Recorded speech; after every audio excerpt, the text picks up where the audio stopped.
I mean, it's strange. It's strange to me too. But we talking about practice, man. We're not even talking about the game, the actual game, when it matters. We talking about practice.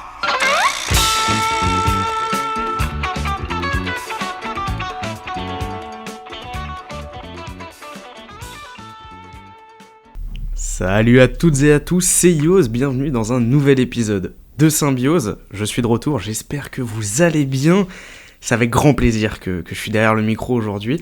Et je suis pas avec n'importe qui les amis, je suis avec Jasper. Lui, il est toujours là, donc c'est pas une surprise. Salut Jasper, ça va ? Salut, ça va ? En vrai, il y a des podcasts où j'étais pas là, donc... Mais bon, ouais, on peut dire que je suis un petit taulier. Voilà, c'est un peu un taulier. Moi, voilà, je suis très occupé par mes qualités de dirigeant de Symbiose. Non, c'est pas vrai, je fais rien du tout, c'est pas grave. Non, mais c'est bon. aussi une des on va pas se mentir, une des premières années où on a tous aussi des situations financières qui font qu'on est bien, je pense, on va pas se mentir, mais du coup, ça fait qu'on a potentiellement certains moins de temps libre aussi pour basket, ce qui est normal, tu vois. Voilà, c'est le travail, notre travail, c'est pas encore le basket, qui sait, peut-être un jour, en tout cas je pense qu'on l'espère, mais pour le moment on est quand même connecté un peu à la réalité et on est face à des réalités justement qui nous rattrapent un petit peu, mais bon, c'est toujours avec plaisir qu'on est derrière ces micros et toujours cool que vous soyez là avec nous. On a reçu le Spotify Wrapped de l'année, franchement vous êtes à fond derrière nous et ça fait hyper plaisir. Ouais, carrément. Ça donne envie de faire de gros projets et on a hâte de vous montrer les petits projets sur lesquels on travaille, parce que même si on n'a pas forcément été les plus actifs cet été, et encore, on a quand même fait des podcasts qui ont été très bien reçus, les podcasts d'Alan et tout. On prépare des bons petits projets avec Symbiose, donc on a hâte que vous voyez ça. Exactement. En revanche, je suis pas sûr que nos auditeurs soient là pour nous écouter blablater. Ils veulent qu'on réagisse à ce que tu as balancé sur Twitter. Trembler la twittosphère. Qui a fait trembler la twittosphère américaine surtout. Donc est-ce que tu peux nous briefer un peu ? Qu'est-ce que tu as fait sur Twitter qui a déchaîné les gens ? Bah écoute, j'ai posté mon petit big board, mon premier pour le mois de décembre, que j'ai posté d'ailleurs le 28 novembre.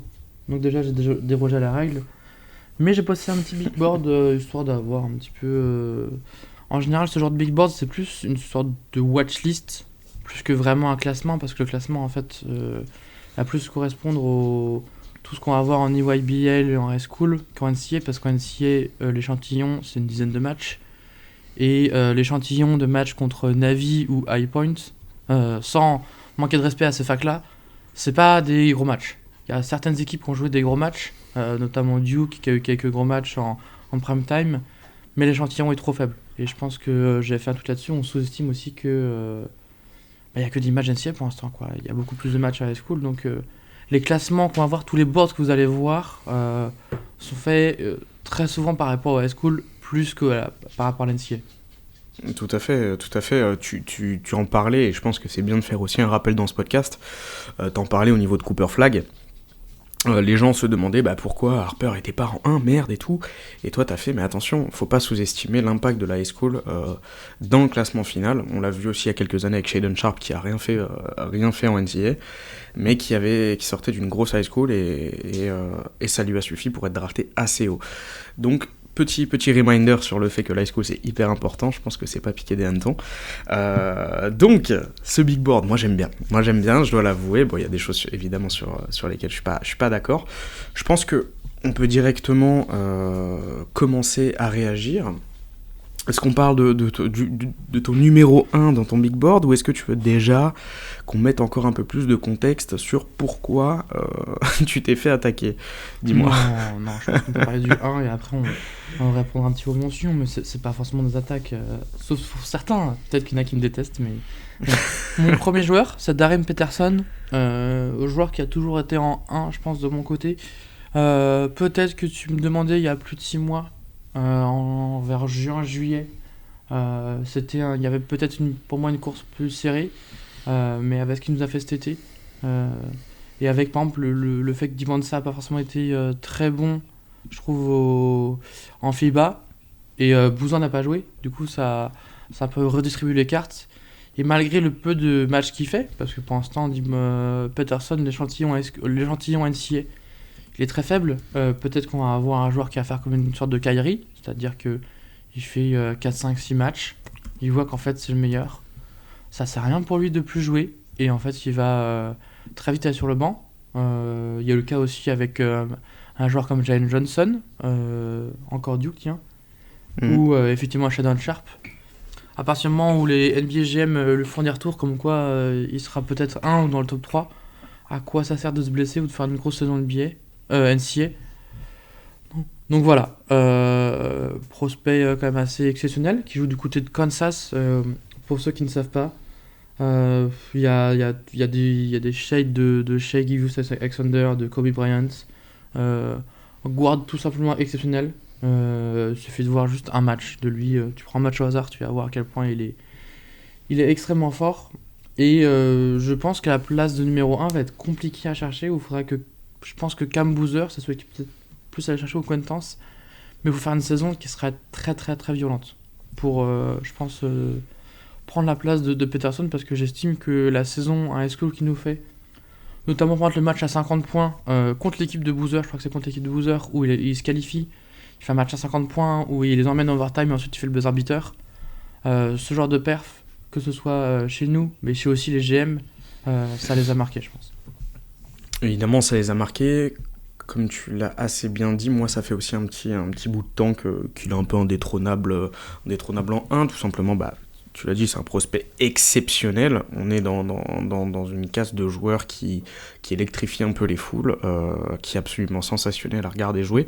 Et je vais pas dire que c'est rare à ce niveau-là, mais en tout cas c'est notable. Notable. À titre comparatif, quand je regarde les Américains, quand même, ils le mettent un peu au-dessus de ce qu'était Cade, donc un prospect un peu comme type Markel Fultz. Donc un prospect qu'on n'a pas vu depuis longtemps, je pense, en NCA. Il y en a qui disent que c'est Cade en meilleur, enfin Cade avec plus d'assurance sur le shoot.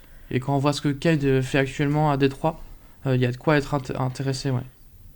C'est ça. Actuellement, pour situer un petit peu, on en est où dans sa saison à Darin Peterson, parce que je pense que c'est aussi important de le dire. Alors, pour l'instant, il devrait jouer ce week-end, à l'heure où on tourne le podcast. Il devrait jouer contre Kansas, joue contre je ne sais plus quelle équipe, une bonne équipe, si je ne me trompe pas, parce qu'il doit avoir les premiers matchs de conférence. Et le coach a dit qu'il devait jouer, parce que pour l'instant, il a loupé comme les gros matchs, c'est-à-dire qu'il a loupé le match contre Duke, il a loupé le match contre Yukon, donc on était un peu déçus. Au niveau de Kansas, tac, est-ce que je peux voir ça? Et au niveau des matchs, j'avoue que j'ai pas accès aux stats pour l'instant. Ouais, en tout cas, il en a pas joué énormément. Il a dû en jouer 2, 3. C'est ça. Et je crois que ça joue contre Seton Hall pour l'instant, Kansas. Ok, très intéressant. On est aussi, parce que ça on l'a même pas dit, mais on est sur un prospect physique hyper intéressant aussi, enfin athlétiquement parlant. On est quand même sur un bon gros guard, quoi. C'est pas un dingue, quoi. Il est listé comme 6'6", je crois à peu près. Il est un peu moins grand quand même que Cade, parce que Cade c'était vraiment un grand garde, un peu plus fin, mais il a des bonnes épaules. Et effectivement, athlétiquement, il n'y a aucun souci là-dessus. En fait, il n'y a aucune question à se poser. Même la question qu'on pouvait avoir, c'était peut-être sur le shoot. Mais il suffit de regarder effectivement la school et le YBL. Pour moi, le shoot, il n'y a pas de question. C'est pour ça que je pense qu'on peut facilement passer aux autres choix, je pense, parce que Peterson, on en reparlera au fil de la saison. Et que c'est pas le mettre en 1, c'est pas du tout un choix qui a fait réagir les gens. Ouais, c'est un peu un no-brainer, mais par contre, on y vient tout de suite, le choix qui a fait un peu réagir les gens, c'est aussi le numéro 2. Est-ce que tu peux nous le communiquer? C'est ça, c'est un joueur qui n'a pas joué de la saison pour l'instant. Donc pour l'instant, c'est mon thème, le joueur qui ne joue pas. Non mais c'est Jadon Quentance. C'est un joueur qu'on avait parlé il y a plus ou moins un an à peu près. Prospect du coup qui joue du côté de Kentucky. Peut-être qu'il ne jouera pas sous Mark Pope, parce que Mark Pope en ce moment, ça sent la sellette là. L'après-Calipari se passe très très mal. Hier, ils ont regardé le match, ils ont commencé le match, ils ont mis leur premier point au bout de 10 minutes. Donc c'est-à-dire qu'il y avait 20-2 dans le match contre Gonzaga. Au final, je crois que c'est 90-50, donc un petit écart de 40 points. Sachant que Gonzaga avait pris 40 points d'écart par Michigan il y a de ça quelques jours. Donc on estimait en disant le match était serré. Pas du tout. Enfin bref. Il a commis cette année du côté de Kentucky la transfert plutôt, parce que c'était un joueur qui jouait l'année dernière du côté de Arizona State. Et c'était un joueur qui n'était pas éligible pour la draft. C'est-à-dire que c'est un joueur qui était trop jeune. Ouais. Pour vous situer, on est sur un sophomore de 18 ans. Est-ce que déjà c'est ok? Voilà. Sophomore de 18 ans. C'est type Cooper Flag, c'est-à-dire que c'est les joueurs qui sont reclassés, sauf que lui il n'était pas éligible à la draft la dernière. Et il devait être en high school, un peu aussi comme Jeremiah Fierce, qui joue aussi actuellement en NCAA. Donc joueur reclassé, et surtout joueur qui jouait énormément pour son âge. Joueur qui m'a tapé un petit peu dans les yeux à l'époque, surtout en Overtime Elite. On connaît les problèmes de l'Overtime Elite, mais il y avait déjà un profil de poste 4-5 qui avait pas mal d'aisance avec la balle et un profil physique tout simplement monstrueux. Je pense que pour son âge, c'est assez effrayant parce que quand il avait en Overtime, il avait 16-17 ans. Il faisait déjà 2m7 et je sais pas combien de kilos. Mais si tu regardes les mensurations et le poids, en fait, il est déjà construit parce qu'il a déjà un physique complètement fou. Juste une coupe de cheveux affreuse. Ça, je pense que... Ah non, moi j'adore. La coupe de cheveux, ça me rappelle le joueur du Magic, là. Cole Anthony ? Non, le joueur du Magic qui faisait beaucoup de passes.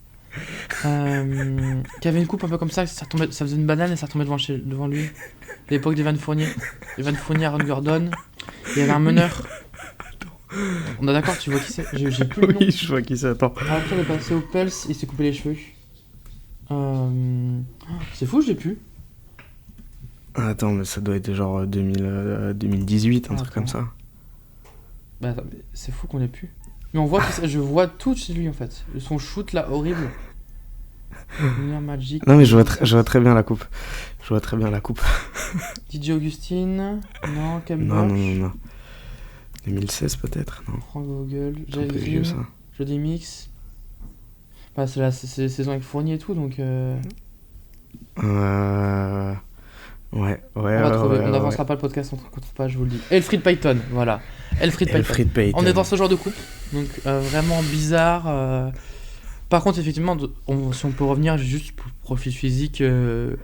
C'est du rarement vu, vu en fait. C'est le profil physique qui est complètement monstrueux, surtout qu'il est hyper vertical. On avait fait un tweet pour montrer. Oui, pardon. Je pense que la grosse différence, en fait, c'est même presque faux. Désolé, je te reprends de dire Embiid tiers parce que c'est 3 fois plus vertical qu'Embiid. T'as 4 fois plus de bounce. C'est absolument dingue, tu vois. Genre. Oui, après, il n'a pas le jeu post-up de. Oui. Non, mais genre physiquement, c'est autre chose. C'est pas, tu vois. Embiid, c'est un peu Duren, bateau. Duren, physiquement. Ouais, on est plus là-dessus. Ouais. On est plus là-dessus.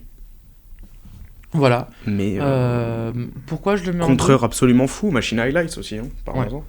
Oui, c'est juste et une mobilité complètement folle. En fait, c'est que c'est un prospect pour moi défensif quand même assez générationnel. Le dernier prospect comme ça qui m'a fait sauter de ma chaise où on s'est dit ah ouais ça va être quelque chose en NBA, c'est Wemby, je pense. On en parlait ça nous a fait un peu.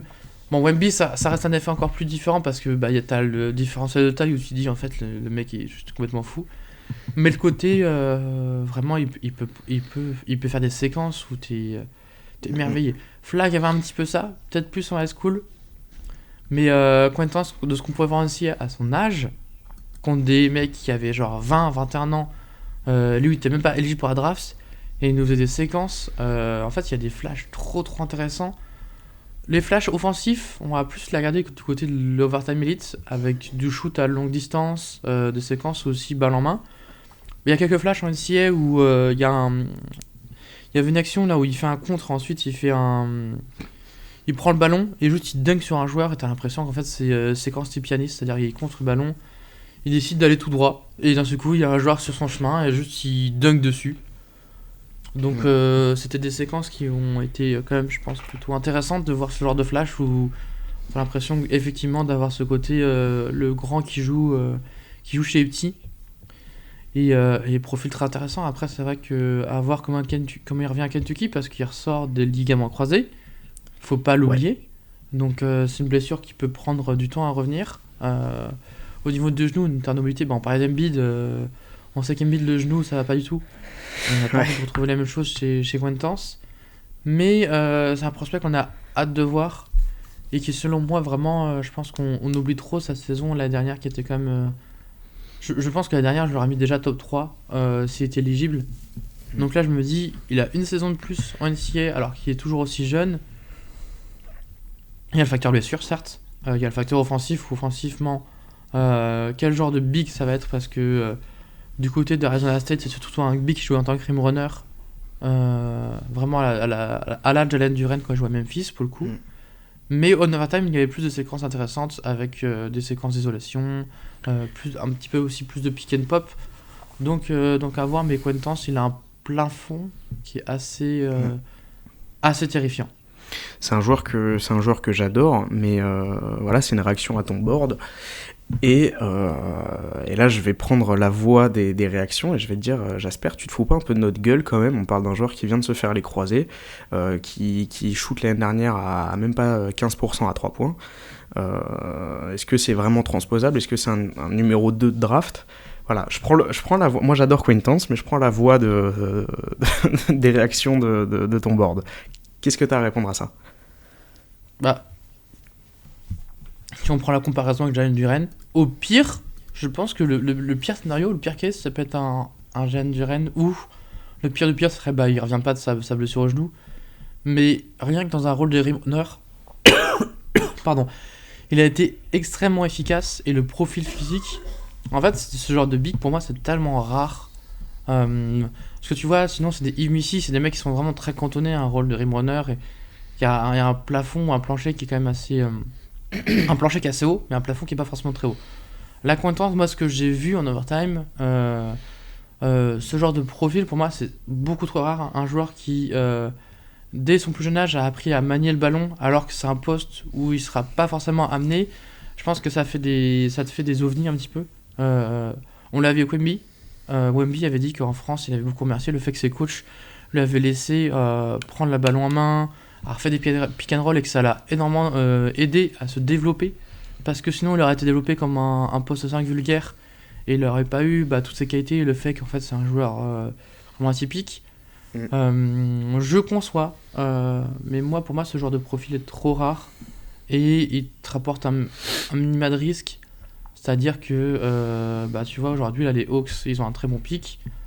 Tu mets Jalen Quintance aux Hawks, si Triangle reste, même si Johnson est là, t'as une protection de cercle élite, avec un prospect défensivement complètement malade, et offensivement, au pire du pire, c'est un mec qui va te chercher tout le alley-oop, et qui va te prendre 5-6 rebonds offensifs par match, en ayant un très bon moteur.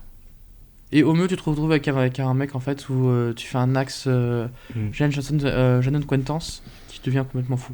Après, est-ce que dans la timeline ça rentre? Parce que ça reste encore un joueur jeune. Sur le shoot, c'est pas un shoot que j'achète pour l'instant, que personne n'achète, je pense, parce qu'il y a beaucoup trop de variables. Et quand on regarde les positions de shoot à Arizona State, c'est pas forcément fou. Donc on attend de voir Kentucky en plus qui est une équipe normalement qui aime beaucoup jouer à 3 points. Il y a beaucoup de problèmes dans la raquette à Kentucky. Quand il va arriver, est-ce qu'il va jouer poste 5? Est-ce qu'il va jouer avec un autre big à côté? C'est aussi de voir intéressant parce que c'est un joueur qui a été listé 6. Je crois qu'en overtime c'est 6-9, 6-10 la dernière, et là apparemment il a grandi pour faire 6-11. Donc il grandit aussi, parce que du coup forcément sa croissance n'est pas terminée. Il y a à voir aussi quelle taille il va faire physiquement à la fin, et surtout comment il revient de sa blessure. Mais c'est vrai que du coup. Et tu projettes un shoot longue distance pour lui? Ouais. Moi je trouve que la mécanique n'est pas cassée. J'ai pas les pourcentages lancés. Et en overtime, il était plutôt convaincant sur le shoot. Les pourcentages lancés, je peux te les trouver. L'année dernière, c'est 60 48%. Oh, ok. Sachant qu'il a mis un d'ailleurs aussi, je me souviens d'ailleurs des lancers, il loupe 2 lancers à un moment où il perd le match, je crois. Mais ouais. Ok, pas très intéressant en tout cas. On n'a pas non plus, on s'est un joueur encore assez brut. C'est vrai que sur les séquences de post-up, le toucher n'est pas forcément encore là. Mais en termes de brut, de joueur juste offensivement, il y a des séquences qui sont trop effrayantes. Moi j'y crois. Bien sûr. De toute façon, joueur à suivre, un des chouchous Symbiose, je pense qu'on s'accorde à peu près tous là-dessus. Évidemment, on en a parlé dans un épisode sur notre vision du scouting. Quand on communique beaucoup ensemble, on a tendance un petit peu, mine de rien, à s'influencer, même si on a des avis qui divergent. Typiquement, Quaintance, c'est le genre de joueur qu'on se communique et qu'évidemment on adore. Est-ce qu'on c'est le genre de joueur qu'il faut regarder en suite, parce qu'en fait sur le terrain on va le voir direct. Tu vas avoir un switch et tu vas avoir un contre de dire ah ouais le mec t'as l'impression qu'il joue vraiment avec des enfants des fois. T'as ce genre d'impression et c'est assez je rare pense aussi. Que c'est aussi le genre de joueur où l'eye test en fait te fait le grimper peut-être plus qu'il ne l'est vraiment et c'est aussi intéressant de voir ce genre de joueur où évidemment tu compares pas toujours tout avec les stats, les machins, les trucs. Là l'eye test sur Quaintance c'est incroyable en fait. Oui, je pense qu'on a peut-être pas assez évoqué, mais vraiment le profil défensif de protection de cercle et de mobilité. On avait fait un tweet sur le nombre de contres, mais aussi des séquences où en fait il est super loin et la capacité à couvrir une zone de terrain qui est tout simplement folle et des appuis qui sont complètement fous. Surtout que c'est un joueur aussi qui a pas sauté dans les feintes. Enfin, bref, un profil défensif, mais je pense qu'on en parlera peut-être plus longuement, qui est bien sûr. exceptionnel. Pour un peu rebondir là-dessus, tout à l'heure tu parlais de Wemby, tu vois, genre on n'a pas été autant choqué depuis Wemby. Moi j'ai limite envie de te dire que je le suis presque plus par Quaintance parce que il est un peu moins grand et il dégage quelque chose de très méchant en fait défensivement. Là Wemby c'est hyper impressionnant. Il y a ce côté Ben Wallace ou Isaiah Stewart encore plus sous drogue, tu vois. Isaiah Stewart, tu lui rajoutes 10 cm et tu lui dis des mots méchants pour que ce soit bien énervé. Il y a ce côté monstre, quoi, en fait. Ouais, voilà. Donc ça joue en sa faveur. Énorme wingspan aussi, on l'a pas mentionné, mais des bras absolument ouf. J'ai pas les chiffres, je peux essayer de regarder si tu veux vite fait. Moi j'ai un chiffre, mais j'ai un chiffre qui date sûrement un peu. C'était 7'4" à l'époque, donc l'équivalent de 2m25 à peu près, je pense. Comme il grandit aussi, c'est vrai que... C'est ça, il grandit énormément, mais c'est assez ouf. Ouais. Est-ce qu'on n'enchaînerait pas sur le troisième choix, celui qui ferme un petit peu la porte du podium de ton board? Ouais. Pour coup, c'est le joueur, je pense, qui peut se retrouver en 1, ça me choque pas non plus, en 2. En tout cas, c'est un joueur qui, je pense, lock top 3. Je vois pas beaucoup sortir. Je rate quand même parce que il n'y a pas de différence. Est-ce que j'avais déjà en 3 à l'époque sur le board? Mais je crois que oui. C'est Cam Boozer que j'ai en 3. Alors non, c'est Dibonsa je crois sur ton... D'accord. J'avais mis Boozer en 4, ok. Ouais, j'avais beaucoup hésité là-dessus. Donc, Dibonsa que j'avais en 3. Dibonsa qu'on a vu cet été. Non, parce que je change tout le temps entre les postes 3 4 5, c'est vraiment fou. Les deux, j'ai du mal à les évaluer. En fait, le problème, c'est que sur ton board, c'est que pour moi, t'as 3 lock top 3 dans le top 4. Tu vois ce que je veux dire? Oui, mais en fait, ce qui m'énerve, ce qui m'a énervé, c'est qu'on parle tout le temps de top 3 dans les drafts. Je sais pas pourquoi, il y a toujours ce tiers on met toujours 3 joueurs. Alors, je trouve que pour beaucoup cette année, en fait, si tu prends Peterson, tu prends peut-être Mid Quaintance, et ensuite, pour moi, il y a 3 tiers différents dans les tiers. Et du coup, effectivement, je pense que je mettrais un tiers pour le coup. Dibonsa, Boozer et Michael Brown, je pense qu'il est à voir, mais je pense qu'il est en train de sortir de ce tiers parce que c'est vrai que les derniers matchs sont vraiment pas ouf, et en même temps, j'ai pas envie de surréagir sur les matchs. Je sais pas, mais je pense que là, tu me dirais de tête aujourd'hui, je mettrais Peterson, Quaintance à côté aussi parce qu'il y a la blessure, et ensuite Dibonsa, Boozer qui sont pour moi dans le même tiers. Donc, qu'il soit devant ou derrière, ça change peu. Mais partons sur Edgy Dibonsa. Prospect qu'on voit presque en 1. Prospect qui fait beaucoup parler aussi dans la twittosphère. Hein. Il y en a qui disent que c'est le prochain Tracy McGrady. Il y en a qui disent que c'est le prochain RJ Barrett. Donc, il y a une différence entre... Immense respect à RJ Barrett, hein, mais il y a une vraie différence. Prospect qui fait plutôt parler. Prospect qui évolue du côté de BYU. Et ça, je pense qu'on le sous-estime trop. BYU, c'est un staff NBA. Qu'on ne se trompe pas. Ouais. J'ai jamais vu autant de gens sur un banc. Et c'est l'ancien assistant des Suns. Il est venu juste avec tous les mecs de la NBA. C'est-à-dire qu'il est aussi passé par les Sixers. Il a juste pris des joueurs des mecs de la NBA. Donc BYU, c'est une fac qui a énormément d'argent. Je crois que c'est la fac qui a le plus d'accès au NIL parce que l'Utah, je sais pas comment ça marche, mais en tout cas, ils ont énormément d'argent pour y accéder. Donc, ils ont acheté des très bons joueurs sur le transfert pour faire l'effectif, mais en plus, ils ont eu des bons commits. Donc, l'équipe est plutôt bien construite. On a aussi Clément Racco qu'on a pu interviewer cet été. Exactement, j'attendais que tu le dises, ouais. C'est ça, ouais, exact.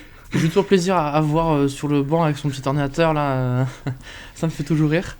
Et je pense qu'on peut lui demander un petit peu son impression de Dibonsa aussi hors du terrain, son leadership et tout. Ça va être intéressant de voir. À la mi-saison, je pense qu'on essaiera de reparler avec Clément s'il nous entend. T'es le bienvenu en tout cas. Mais, toujours. Mais ouais, c'est hyper intéressant d'avoir la chance d'avoir un Français qui peut suivre un prospect de ce genre, quoi. C'est ouf. C'est ça. Là où Dibonsa, je pense, a un petit peu déçu les gens, c'était effectivement le côté T-Mac. Je pense que les gens s'attendaient à un freak athlétique. Ça reste un freak quand même, parce que quand on regarde ses capacités sur drive, j'avais fait un petit thread, c'était un de ses premiers matchs, je crois, où j'avais beaucoup aimé la façon de BYU utiliser, avec beaucoup de pick and roll haut pour laisser un maximum de spacing, parce que BYU, du coup, a un spacing, un des meilleurs spacing d'NCA, parce que l'effectif, tu sens que c'est... Ouais, bah c'est NBA, quoi. Ouais, c'est joueur pro. Il y a les derniers matchs, le match contre UConn où il nous fait une première mi-temps absolument affreuse où il rentre aucun tir, et seconde mi-temps il est inarrêtable, il prend beaucoup de shoots parfois compliqués, mais il les met tous. Donc c'est toujours assez compliqué ce genre de joueur, parce que tu vas dire ouais mais il a un shot making exceptionnel, et en même temps la décision et ce genre de shoot, est-ce que c'est les seuls shoots qu'il peut avoir, parce que du coup il a des problèmes. Je trouve qu'il a encore un handle qui est pas suffisant pour ses capacités de drive, et c'est dommage pour son profil athlétique. Et il est en avance sur le profil athlétique, mais pas sur son handle. Il a un footwork assez exceptionnel, et en fait, c'est là où c'était trop intéressant de le voir. Je sais plus quel match là où j'avais fait le trade, mais en fin de match, en fait, où il met tous les ballons sur Dibonsa, le joueur passe en dessous l'écran, et lui, soit il va snake le pick and roll, soit en fait, il va tout le temps changer. Et dans tous les cas, il va se retrouver dans une situation de 2 contre 1, et avec le big qui va roll. Et des fois, c'est du pull-up mi-distance, des fois, c'est un petit flotteur, des fois, c'est juste un petit lay-up, des fois, il va éviter Eurostep. Et tu sens que le mec, c'est le stud, c'est-à-dire que c'est le joueur qui a bouffé, je pense, de la NBA, qui a bouffé tous les T-Mac, tous les Kevin Durant, tous les joueurs comme ça, parce qu'il a un bagage offensif qui est exceptionnel. Je pense que en termes de bagage offensif et de versatilité sur ce qu'il peut faire, c'est tout simplement fou. Par contre, il y a effectivement encore des problèmes. C'est-à-dire que le passing, il y a des flashs intéressants, mais c'est pas top pour l'instant. C'est que c'est un joueur qui aime beaucoup avoir le ballon et qui va prendre de la place parce qu'il a besoin d'espace pour évoluer. Et effectivement, si il a autant de... T'as un petit peu le côté balai, c'est-à-dire qu'il va rentrer des shoots, t'es en mode ah ouais, quand même, c'est hyper intéressant. Et en même temps, est-ce que ces shoots NBA, ils sont vraiment valuable? Est-ce que ces shoots NBA, il va les avoir? Et est-ce que s'il prend ses shoots, c'est parce que en fait, c'est le seul shoot que la défense lui laisse? Donc il y a toujours ça. Et effectivement, cet été, on a vu un joueur qui avait du problème. Là où des mecs comme Michael Brown ont brillé, il y a encore un dribble qui est encore trop simple, où il a du mal à bien exploiter son premier pas. Là où il va pouvoir... Parce qu'il a un premier pas très très bon, mais son dribble fait que du coup il va pas avoir suffisamment pour blow by ses adversaires, parce qu'en fait son dribble ne suit pas un petit peu son profil athlétique. Ouais, c'est hyper intéressant. Moi j'adore la comparo avec T-Mac, et je vois pas les gens qui sont déçus de cette comparo, dans le sens où T-Mac il avait les mêmes problèmes que Dibonsa en vrai, et juste un joueur assez exceptionnel, et il a fait une carrière absolument folle. Malgré les blessures et tout, mais genre sur Dibonsa, moi j'ai vraiment très peu de questionnements, dans le sens où je pense qu'il est déjà dans une équipe qui va lui permettre d'énormément progresser. Et on parle souvent aussi sur Symbiose du profil psychologique des joueurs. Dibonsa, je pense, c'est un mec qui veut progresser, qui va progresser, qui déborde de confiance, et qui veut tout simplement être le meilleur. Et moi, je serais vraiment pas étonné qu'il travaille absolument comme un ouf. Je suis assez d'accord sur son dribble, pas tant sur son passing. Moi, je trouve qu'il y a un instinct qui est hyper. Bah après, C'est un les truc profils qui est qu'on hyper naturel compare, chez lui. RJ Barrett et T-Mac ou les gens qu'on a pu voir, Jalen Brown, Oui, c'est pas non plus c'est des pas gros Jason passeurs, Kidd, quoi. hein. Ouais. Non, c'est pas des gros passeurs, mais ce que je veux dire, c'est que tu demandes pas à un Dibonsa d'être un gros passeur. Tu t'attends pas à voir LeBron James. C'est pas ça que t'attends de lui. Mais je pense qu'il a ce qu'il faut en lui pour savoir faire une extra passe au moment où il faut la faire, pour savoir voir un cut au moment où il faut le voir. Ça, moi, j'ai pas trop de questionnements. C'est surtout sur son dribble. Et ouais, à voir après, à voir comment il développe un peu son tir extérieur, qui est un peu parfois hésitant, mais c'est aussi toujours la même question sur ce genre de joueur-là, en fait. Parce que le soir où ça rentre pas, en fait, c'est affreux, et t'as envie de te tuer. Tu vois, mais le truc, c'est La que... différence d'impact avec un mec comme Peterson qui peut créer pour les autres, Quintance qui est défensivement de beaucoup de choses, et Boozer où il va quand même impacter dans beaucoup de compartiments de jeu. Il pense ça, si le shoot rentre pas, il n'a pas encore, en tout cas pour l'instant, les capacités de slashing d'un mec comme T-Mac aussi, tu vois. Parce que T-Mac, c'était quand même à la base un slasher exceptionnel. C'est un mec, tu me mets au niveau des Clyde Drexler, quoi. C'est-à-dire que tu laisses une ligne de drive, tu sais que c'est fini. Il n'y a pas encore aussi cette séquence, je pense, où tu te dis, ah ouais, tu vois, où c'est vrai que T-Mac, quand même, tu es capable de monter sur n'importe qui. Pour l'instant, on n'a pas vu non plus de ça, d'Ivan de ça, où au final, est-ce qu'il est aussi. Bon, il est quand même lycée 6'9, 6'10. De toute façon, la draft est grande. Hein. À part Michael Brown, je pense, dans le top 10, vous voulez pas trouver des joueurs très petits. Ouais. Et on a de plus en plus de grands blenders. Hein. C'est aussi pour ça qu'il y en a qui comparent aussi à Kevin Durant. Mais bon, la comparaison Kevin Durant, on souffle un peu chaque année. Ouais. Surtout que je pense que Kevin Durant, malheureusement, il n'y en aura qu'un. Désolé les gars. Mais... on aime bien Rhys Bailey, mais bon. Très sympa. Mais ouais, il y a pas mal de choses. Après, moi, effectivement, j'ai confiance au stade de BYU. J'ai confiance aussi au fait que déjà BYU va aller loin. Parce que c'est une bonne fac et qui va aller en March Madness. Donc, on va avoir un bon échantillon de contexte. On a vu ce que ça pouvait donner en FIBA. On a vu ce que ça pouvait donner en high school. Avec de ça. On connaît l'entourage. On sait que son père l'épaule beaucoup. Et que du coup, ça lui fait aussi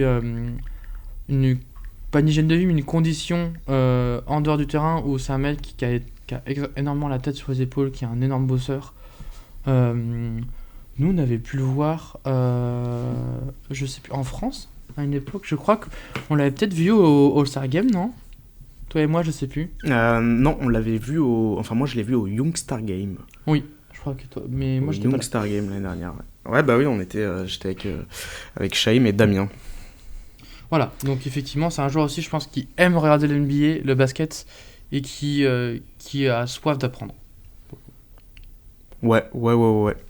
Je pense qu'on a fait à peu près le tour. Sachant que tous ces joueurs, je pense qu'on fera des prospects, des podcasts peut-être plus longs et vraiment détaillés sur eux au fil de la saison. Là, c'est vraiment savoir un petit peu où est-ce que je les ai passés dans le board, qu'est-ce qu'on en pense pour l'instant. On n'aime pas la mi-saison encore de l'NCA, faut pas oublier non plus. Ouais, et le but c'est quand même de réagir au board et au classement que tu en as fait et pas seulement de parler des joueurs. Qu'est-ce qui va te faire mettre un Dibonsa, tu vois, qui est quand même un profil un peu plus sûr qu'un Quintance, derrière lui du coup ? Parce que je trouve quand même que Dibonsa m'a déçu physiquement. Et c'est toujours là, moi, je pense que j'ai plus de mal, honnêtement, sur mon scouting, c'est la traduction des avantages athlétiques pour avoir un joueur en NCAA. T'as pas envie de retrouver avec un Marvin Bagley-Biss ou au contraire un Zach Edey où on s'est dit il a des limitations. Au final, les limitations étaient plutôt moins présentes sont moins présentes en NBA. Mais le plafond, en fait, le profil de Quintance, pour moi, enfin encore trop attrayant. Disant ça, j'ai pas l'impression que non plus ce soit un profil si rare que ça, et que c'est un profil qui demande beaucoup. Parce qu'offensivement, en fait, off-ball, c'est pas non plus le profil du siècle, tu vois. C'est un prospect où tu vas devoir lui donner beaucoup de ballons et pas mal de temps, et du coup, tu as plus une possibilité d'avoir un prospect à erreur, parce qu'on s'est dit en fait il dominait énormément, mais si le dribble ne fonctionne pas, t'as effectivement un petit peu un Jalen Brown où Jalen Brown, on voit une courbe de progression énorme, mais il a toujours les mêmes problèmes, et il a toujours le même problème aujourd'hui, actuellement, tu vois. Même si Ouais, ça non, reste ouais, un c'est super vrai, longtemps. T'as raison. De toute façon, après, il y a toujours... Mais je pense qu'on va bientôt en parler. On va bientôt en parler de la projection aussi des prospects en NBA et comment on essaye de la faire et comment on se trompe aussi assez régulièrement parce que c'est quelque chose qui est quasiment impossible à faire. Si on savait la faire parfaitement, on serait GM en fait, tout simplement. Donc, Et encore. et Il y a des encore. GM qui se trompent. Donc, ouais, non, mais c'est ça justement. Il y a des donc comment aussi. Je pense que c'est hyper important. On en parlera bientôt. Voilà, petit leak d'un podcast à venir. La projection. Et typiquement, effectivement, sur le profil physique, sur le rôle et tout, je peux comprendre ton choix. Même si en draftant Dibanda, tu draftes une superstar, quoi. Oui, peut-être plus que Quentin. En tout cas, au dehors de terrain, t'as un nom qui claque, t'as un joueur qui est connu depuis très longtemps. T'as une marque, le mec il signe chez Ouais. Nike, il te vend des chaussures, il fait des photos avec les gosses.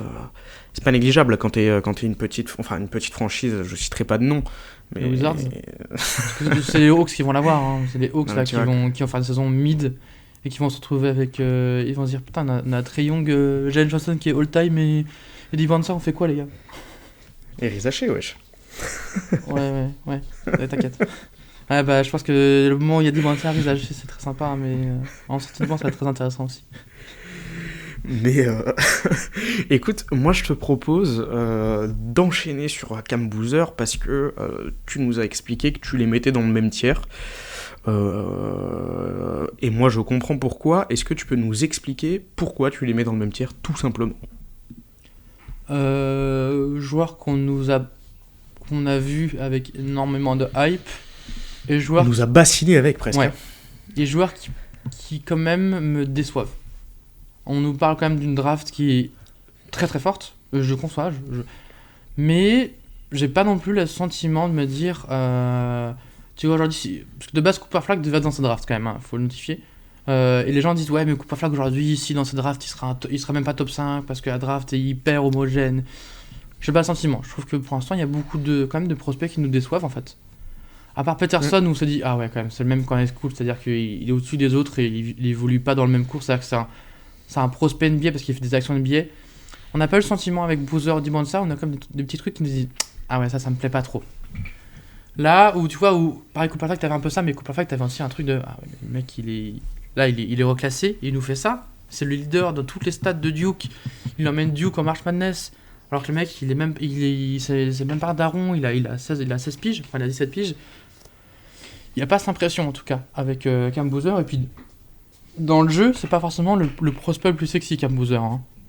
C'est-à-dire que c'est la réincarnation de Tim Duncan. Hein. Et Tim Duncan, j'adore, hein, dédicace à Shaim. Hein. Mais voilà, merci le Zach Randolph du pauvre là. Oh là non, c'est gratuit ça. Tim Duncan et le Zach Randolph Oui. du pauvre. Ok, oui. Ah, c'était juste la petite clip pour Shaim. Non mais c'est-à-dire que Cam Boozer, c'est pas le prospect le plus sexy, tu vois. Aussi parce que Duke n'est pas l'équipe la plus sexy cette année, parce que personne ne shoot, à part Isaiah Evans qui prend 25 shoots à 3 points par match. Et quand t'es dans un bon match, bah, il les met. Quand t'es dans un mauvais match, il les met pas. On arrive aussi un peu sur la fin d'un cycle, hein, parce que forcément, quand l'année dernière, il y a tous les joueurs qui vont à un draft. Tu perds Knuppel, tu perds Malwash, tu perds Flag. Proctor. Ouais, Proctor aussi. Non, mais tu perds beaucoup de joueurs. Au final, sur les vieux, t'as que Caleb Foster qui reste. Et sinon, c'est que des jeunes, que des Damsar qui arrivent, Kamenia, Kaiden Boozer, le petit frère qui arrive. Mais c'est des joueurs qui n'ont pas de minutes NCA en fait. Et on sait que maintenant, l'NCA, c'est plus comme avant. Tu peux plus mettre 5 freshmen sur un terrain. Il faut que t'as des joueurs expérimentés parce que avec le NIL, t'as des transferts. Donc ouais, voilà. et puis surtout quand t'es Duke, tu vois, je pense que c'est un enjeu aussi. Ouais, quand t'es John Shire, tu sais que... Mais j'en parlais ça avec Perny. En fait, t'as toujours eu un axe un peu poste 4, poste 5. Banchero, Mark Williams, Malwash, Flag. Parce qu'ils n'ont jamais eu non plus de guard tellement exceptionnel sur les dernières années. C'est là où Duke a un petit peu pêché, en fait. Ils n'ont pas le super meneur qui commit à Duke. C'est plus souvent des postes 3, des postes 4. Ouais. T'as eu McCain quand même. Ouais, mais c'était pas le guard, le meneur de foot, tu vois. C'était quand même un Non, très je suis bon d'accord, shooter. je suis d'accord. Mais ils ont après, pas eu ce on guard. va se dire la vérité, ils se sont tapés un Proctor de merde pendant 4 ans aussi, là. Bah, il Oui, mais- était pas attendu aussi bien. Et il n'y a pas eu ces. Par exemple, Trey Jones, tu vois. Trey Jones qui est resté longtemps à Duke, qui a laissé une super impression de le meilleur gestionnaire qui est parfait en NCAA, tu vois. Mm. Et c'est un Ouais, tout à profil fait. en tout cas qui n'existe plus en NBA, mais en NCAA, il est toujours aussi. Il est toujours aussi intéressant ce genre de prospect, tu vois. Le meneur gestionnaire qui fait des passes et qui est capable en fait de guider tout le monde sur le terrain. Ça, ils n'ont pas eu. Et du coup, cette année aussi, il y a quand même un axe post 4-5 avec Ngongba et Boozer. Le problème, c'est que les systèmes de Shire qu'il avait un petit peu développé avec Banchero, Mark Williams, comme l'a dit, et Maloche Flag, c'est pas la même chose parce que c'est pas les mêmes prospects là. Et du coup, c'est plus compliqué. Il s'est rendu vite compte, je pense, que Boozer n'était peut-être pas le créateur qu'on pensait. Certes, il avait des facilités à la passe. Mais dans le process, mais c'est plus un connecteur qu'un créateur, quoi. c'est ça, dans le process, c'était pas aussi rapide. Il a un jeu où c'est un joueur qui, quand même, préfère être dos au cercle. Et du coup, c'est plus compliqué aussi pour faire des passes parce que t'as des joueurs qui gravitent autour de toi, mais au lieu de les voir sur une zone périphérique, il faut que toi, tu bouges tes épaules. Donc, un jeu différent. Et du coup, on s'est rendu compte que aujourd'hui, c'est qui un petit peu le premier passeur, le ball handler de Duke, c'est Caleb Foster. On a vu le dernier match, c'est Ngongba qui fait le plus de passes parce que c'est un joueur qui est utilisé en tant que hub offensif. Et tu sens qu'en tout cas, il y a beaucoup de réflexion parce que je pense que Shire est un très bon coach sur comment utiliser Boozer. Le dernier match est un super symbole. Il fait un match contre Florida qui est tout simplement très très bon. Un truc genre en 33, 10, 5, 4. Donc quand même, des stats qui ça, sont... c'est pas contre Arkansas qui fait ça? Je sais plus. Mais même contre Florida, il nous fait un match. En tout cas, il nous a sorti des beaux matchs. Ouais. Ses premiers étaient pas dingues. Mais là, il est en train de monter en puissance, on le sent. En fait, le truc, c'est que dans les highlights, ça fait pas rêver, quoi. Bah, ça fait pas rêver. Après, c'est un joueur qui est hyper technique, oui, je pense. C'est pour ça que je parle de Tim Duncan et Zach Randolph. Hein. C'est que les fondamentaux, tu sens que son père, c'est Carlos Boozer. Et tu sens que le mec, il en a bouffé les fondamentaux. Il faut que le pied pivot soit bien là, il faut que ton épaule soit là. Et du coup, là-dessus, c'est vrai qu'il est élite. C'est-à-dire que... Techniquement, c'est nickel. Oui, Techniquement, il n'y a rien à dire. Contre Florida, t'as des mecs comme Alex Condon, Thomas Hogg, t'as Chienou, là, le big qui fait 7-1. Et on avait dit, ouais, il a du mal contre les joueurs très grands. Il a passé son match à chaque fois à les enfariner, si je puis me permettre. C'est-à-dire que feinte, je vais à gauche, en fait, je vais à droite, petit toucher, en fait... T'as toute la panoplie offensive de Boozer, c'est-à-dire que, pour le coup, pareil, on parlait de bagage offensif, mais dans ce compartiment du post-up et du jeu dos au cercle et de pied pivot et tout ça, c'est exceptionnel. Le problème, c'est que effectivement, dans la traduction, dans la projection de billets, c'est moins sexy. Parce que, et on l'a vu contre certaines séquences, il y a encore beaucoup d'isolation. En NBA, on va sûrement le double team. C'est intéressant parce qu'il y a du passing. Par contre, on a vu aussi que c'est un joueur que quand il est face au jeu et quand il y a du trafic, c'est pas non plus le meilleur passeur du monde. Pour l'instant, en tout cas. Mais il a un profil de connecteur intéressant. Est-ce que c'est un joueur où tu as envie de donner tous les ballons sur un jeu qui est très demi-terrain, très stéréotypé? Je ne sais pas. Son dribble, encore, j'ai du mal. Je trouve que c'est un joueur qui a du mal à aller où il veut sur le terrain. On va plus, du coup, devoir le desservir que c'est lui qui va demander un pick and roll. Il va dire, là, je vais aller ici, sur cette zone-là, parce que je prends ce tir-là. C'est plus... Il va se mettre ici, on va lui faire l'entry pass, on va lui faire la passe, et ensuite il va pouvoir évoluer. Donc il a encore du mal aussi à pouvoir décider où est-ce qu'il va aller sur le terrain. C'est un joueur qui, pour l'instant, je trouve pas forcément très fiable quand il va être en tant que ball handler sur le pick and roll. Et ce que là je trouve intéressant récemment chez Duke, c'est qu'on du coup il est plus utilisé en tant que poseur d'écran. Et du coup il arrive souvent avec de la vitesse, il arrive avec du dynamisme. Et du coup cette capacité du connecteur, c'est qu'il y a souvent un décalage qui est déjà fait. Du coup pour lui, au niveau des lectures, c'est plus simple que à lui de initier et de créer de toutes pièces, si je puis dire. Mais ça reste effectivement un joueur très intéressant. Défensivement, c'est pareil, je trouve qu'offensivement, tu sens que c'est un joueur qui vient d'une fratrie de basket, c'est-à-dire qu'il est très intelligent, il va pas sauter dans les feintes, il fait la rotation au bon moment. Mais j'ai pas trouvé ça non plus exceptionnel, j'ai trouvé quand même au-dessus de la valeur de base NCA, pareil offensivement, parce que pour faire un 33-10-5... Tu regardes les stats de moyenne, je pense que les stats de moyenne de Boozer sont quand Non, même et puis très alléchantes. c'est un top 3, quoi. Enfin, c'est un top Oui, c'est 3-4, quoi. Donc voilà. On s'entend, bien sûr. Mais Mais c'est je vrai que suis assez d'accord avec c'est toi. pas En aussi fait, le profil le c'est- plus vertical, quoi. C'est hyper propre, il va pas sauter dans les feintes, il va pas se jeter sur une ligne de passe. On est un petit peu. On est propre, quoi. On est ok, on est un bon défenseur. Ouais, mais Mais c'est on attend presque pour un top 3 où un mec, on s'est dit, ah ouais, on en parle depuis très longtemps, il est au niveau de Coupe à Flag. Un peu ces séquences où on saute du siège, on fait, ah ouais, quand même, là, il y a un truc. Cette Ouais, bien séquence-là. sûr. J'avais fait un tweet là-dessus cette semaine contre Florida, justement, il fait interception. Et après, il te fait une sorte de layup, il y a un très bon touché, mais j'étais en mode. Moi, si je vois un gros joueur, si je vois un mec en Coupe à Flag, là, il me fait un gros dunk, tu vois, il fait une action qui marque. Mm. Il me faut ce truc-là où je me dis, ah ouais, il joue contre des petits, tu vois. Ouais. Justement, l'action Quentance-like ou Coupe à Flag l'année dernière, où à un moment, il prend un truc en transition. Tu vois qu'il y a un joueur en face, c'est Diaz-Graham qui fait 2m17. Et juste Coupe à Flag, il va tout droit et il l'écrase. Et tu dis, ok, là, tu sens que le mec, c'est une action type NBA. Je Ouais, la bien sens sûr, parfois mais chez en fait- Boozer, en mais il n'y a fait, pas le- cette verticalité, quoi. En fait, le truc chez Boozer, c'est que sa hype, elle lui vient pas de son jeu. De base, elle lui vient parce que c'est le fils d'eux. Alors, Tu il s'avère penses que c'est un super joueur. Non, mais c'est un super joueur. C'est vraiment un excellent joueur. Et pour moi, il mérite son top 3, 4, 5, tu vois. Mais en revanche, sa hype de base, elle lui vient quand même parce que c'est le fils d'eux. Mhm. Derrière, on voit que c'est un bon joueur et tout, machin bidule. Mais désolé, s'il s'appelle Cameron Ishlibidish, là, frère, c'est pas Très pareil. bon nom, Tu cliques très bon pas, nom, cela tu cliques pas.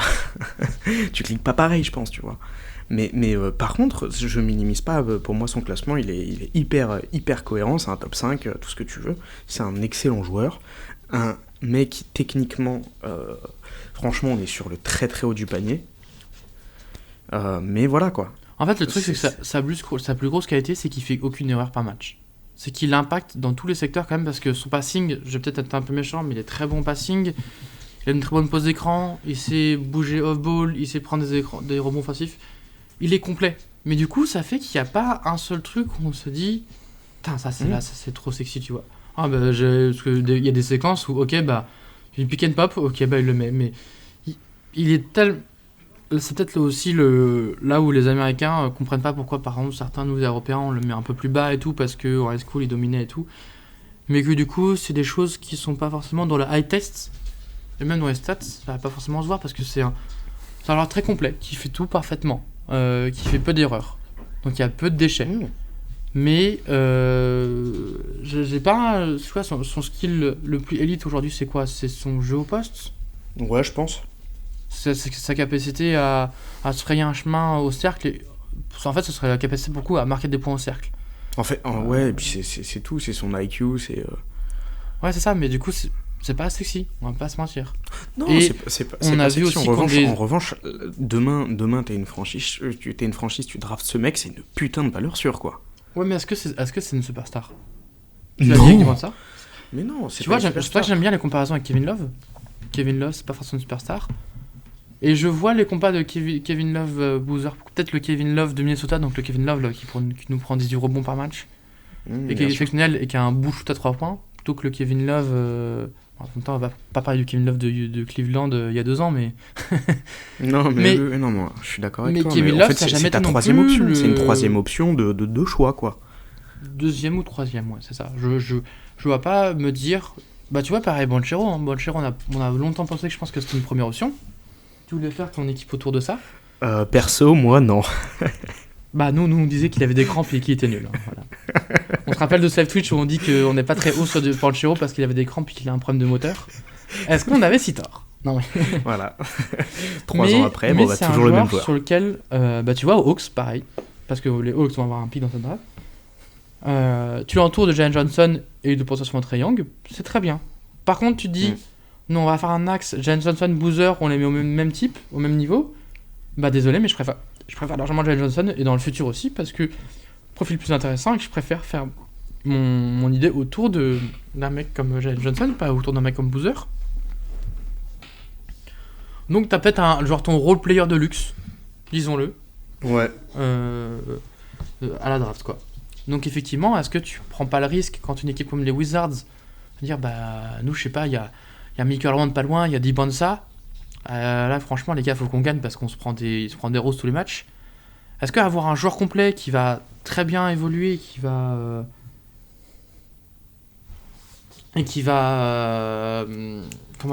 élever le plafond de l'équipe, c'est très intéressant. Ou est-ce qu'on veut le potentiel superstar, tu vois, il nous faut ce diamant. Est-ce que c'est un diamant aujourd'hui Cam Boozer, je sais pas. Ouais, la question, elle est hyper légitime. En revanche, t'as toujours besoin d'un mec, tu sais, dans ce top, ce top 5-6 un peu, tu vois, qui peut assurer les arrières. Et si t'as une franchise qui joue pas trop... Enfin, tu vois, si t'as une franchise qui joue pas la loterie, mais qui se retrouve avec un bon choix, putain, mais c'est un no-brainer, en fait, tu vois. Ouais. Parce qu'il est hyper facile à intégrer. J'ai pas les franchises, là. Je sais qu'il y a les Hawks. Je peux regarder si tu veux... Tu mets quoi, je draft 2026 C'est quoi, c'est en Caton, attends. Désolé pour les bruits de clavier. Ouais, c'est ça, bah t'as Atlanta parce qu'ils ont le pic de New Orleans. Sacramento, Washington, T'es Sacramento, c'est hyper cool de faire ça, tu vois. Après Sacramento, c'est pour avoir un Sabonis bis. Je sais pas. Brooklyn, c'est pas... Putain, pour l'instant, il y a Oklahoma City, il y a les Thunder en 6. Oh la vache. En 6 et en 9, hein. Ouais. Charlotte, Dallas... Après, il tombera pas jusque là, mais tu vois, Indiana, est-ce que tu vois Boozer, tu le prends? Je pense que oui, aussi quand même, tu vois. Ouais. Pour l'après Siakam, ou même potentiellement compatible avec Siakam. Hein. Ah, Siakam Boozer, je veux voir ce basket. Hein. Ouais. Mais sous Carlisle, moi je veux voir. Washington, je veux moins le voir. Même si la raquette Sarr est très bon, Sarr Boozer, je ne sais pas, tu vois. Et en même temps, est-ce que c'est pas aussi intéressant de voir dans un projet un peu moins... Je sais pas. Bien sûr, ouais. C'est un truc, je pense qu'on pourra en parler aussi dans le futur, pour l'instant. Moi, je pense que Chicago doit trade up pour aller chercher le fils. Voilà. Non, le problème, c'est que Chicago, ils sont trop bons. En fait, Chicago, ils ont un coach qui est trop bon pour le... Ils ont le coach après. Tu vois, c'est dans la reconstruction, t'as un premier coach qui te met des bases intéressantes, t'as un deuxième coach expérimental qui arrive, bah c'est lui, c'est actuellement, je trouve. En fait, Bill Donovan, c'est le deuxième coach qui va te mettre dans une autre sphère, et après, tu prends un troisième coach pour jouer le titre. Et du coup, bah, ils sont pas dans la même timeline. Direct le deuxième, tu vois. Tu fais Stephen Silas, Ime Udoka. Voilà. Bref. Ouais, Stephen Silas. Il est où d'ailleurs, Stephen Silas? Il était parti à Dallas, non? Il était sur le banc. C'est pas Dallas? Non, il était sur le banc des Suns, il me semble, non? Pas un truc comme ça? Ah, si, bien si, il arrive dans l'équipe de Bud. Bah là, non, on est con en fait. Il était à Détroit, il a fait une saison à Détroit en tant qu'adjoint. Sous Bickerstaff ou sur... Sous Monty Williams. Ah oui, mais... Oh là, sacré Monty saison. Williams, le contrat du siècle, hein, vraiment, c'est le roi du monde. Sacré saison. Atlanta, pour l'instant, qui a le first pick, et le 17 aussi. Le premier et le 17, là, ça fait peur. Ouais. Parce que t'as Peterson, on va en parler, on va faire des podcasts avec Trae Young, hein. T'inquiète pas mon gars. Tu vas en faire des podcasts Trae Young, tiens d'ailleurs. Là. Depuis. Allez mon gars, là, on va t'envoyer à Opels. Mon rêve d'ailleurs qu'ils fassent ça. Hein. Ils prennent le pic des Pels, ils envoient Trae Young Opels, mais bref. On fera ce scénario dans le futur. Bah écoute, je pense qu'on a été hyper complet sur ton top 4 pour l'instant, mais en vérité, on a surtout fait les 3 premiers tiers de ton board. Ouais. Donc on est déjà à 50-55 minutes de podcast. Je pense que on fera la suite dans un prochain épisode. C'est trop cool parce que ça nous laisse encore plein de choses à dire sur plein d'autres joueurs. Et il y a beaucoup de prospects à parler, et on va reparler en plus par la suite de ce qu'il y a au-dessus. Par exemple, quand on va parler de Swain ou de Michael Brown. Voilà, mais tu vois, quand on va parler de Swain, on va te dire pourquoi tu l'as mis plus bas qu'un tel et tout. Ça va être hyper intéressant. Alors, je sais pas si ça sera dans le prochain podcast, parce qu'on a déjà plein de podcasts de prévus. Mais en tout cas, on va en parler. On va en parler très vite. Et en tout cas, c'était hyper cool de faire mon petit retour avec toi, mon petit Jasper. Avec plaisir, toujours content. Toujours là. Bah écoute, je t'embrasse fort. Merci de nous avoir écoutés. N'hésitez pas à nous follow sur Twitter, Spotify, Deezer, Apple Music, Napster, Amazon Music. Napster, tu connais pas? Si jamais on est sur Google Podcast, hein. Pour ceux qui sont pas au courant, attention, on arrive fort sur Google Podcast. C'est ça. Et on est sur YouTube aussi, les amis. On est sur YouTube. Ce serait cool de nous follow. Et bientôt, on sera ailleurs. Ça, on vous préviendra dans quelques jours. Allez, ciao.